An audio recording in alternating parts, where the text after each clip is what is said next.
left I have 3 Cherokee purple tomatoes, and you can see the back side of the leaves are a little bit purple. And also what I noticed is they were started at the same time, grown under the same conditions, but still the size of the plants are different, so I guess some of the seeds are just stronger than the other. And in the back I have 2 Chinese giant pepper plants, and these are peppers that I've been growing from the beginning.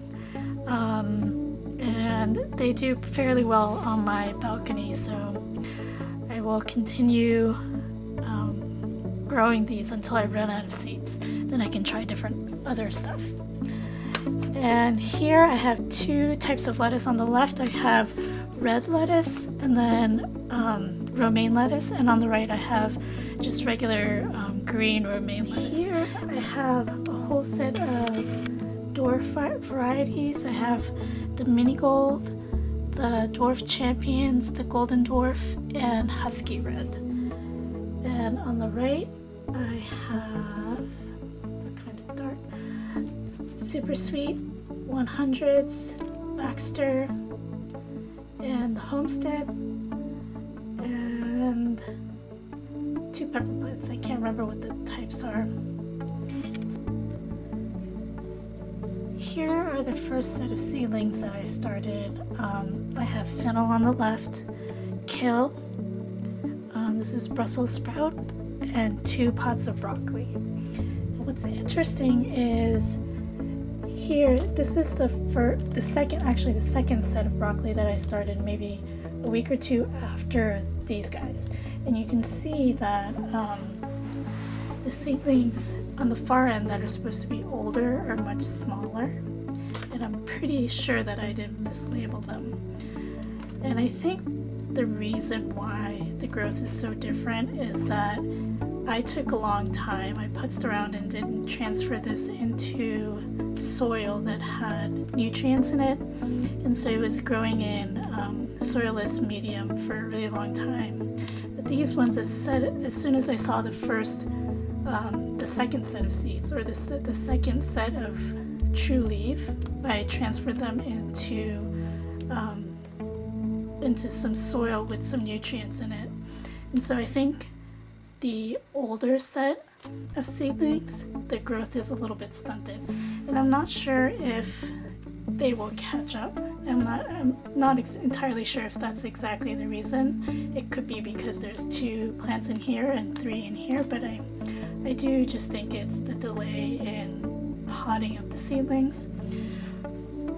So I actually started 3 more because I want to grow these 3 on my balcony and these in my community garden, and I want them to be as healthy as possible before putting them into containers. So hopefully they'll catch up, but so far it just looks like overall the growth is a lot slower.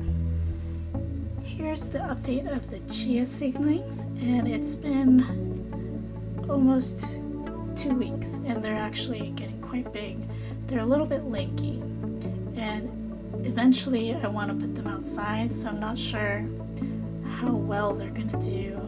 I probably have to slowly acclimate them to the weather outside, but they're beautiful plants. They're very delicate, and the design on them is just very, very pretty.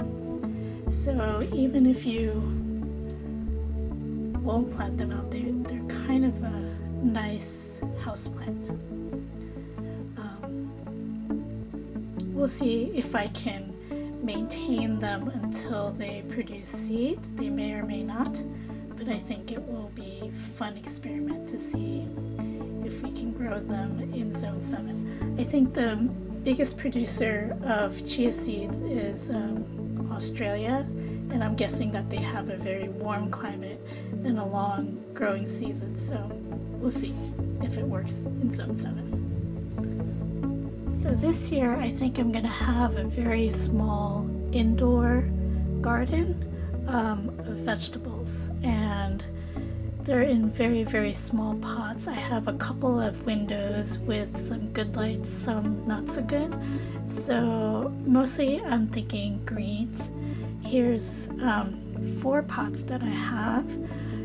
Here is mizuna, which is I think a type of mustard green, bok choy, spinach, and chives. And the spinach and chives have not germinated yet. The chives were started on March 1st, so almost a week ago. I'm not sure why nothing's happening. And then the spinach was sown about 5 days ago, and the mizuna was sown about the same time as the chives, and the bok choy the same time as the spinach.